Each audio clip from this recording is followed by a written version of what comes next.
lagi asik-asik main game terus Discordnya mati-mati seperti itu, dan mau tahu biar tidak mati-mati lagi, simak video berikut bro. Oke sob guys, kembali sama gue Iki di channel Rizky19. Oke, selamat datang kalian semua para pecinta pulpen ajaib. Hari ini gue bakal ngasih tahu tutorial cara agar kalian bisa main Discord dengan nyaman, biar tidak kedap-kedip seperti video yang di awal tadi, cok. Oke, pastikan kalian like, comment, share, dan subscribe bawah, cok. Kita langsung masuk ke tutorialnya.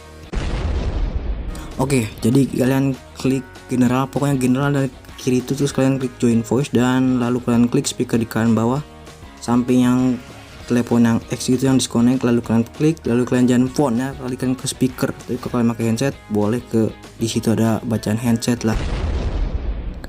Oke, tadi itu tutorialnya, jangan lupa kalian klik speakernya ya, jangan phone-nya, karena kalau kalian klik phone-nya kalian bisa kedap-kedip seperti video yang di awal-awal dan tidak asik untuk bermain game dengan teman-teman kalian, cuy. Oke, pastikan kalian like, comment, share, and subscribe di bawah, dan jangan lupa kalian follow Instagram gua Rizky19.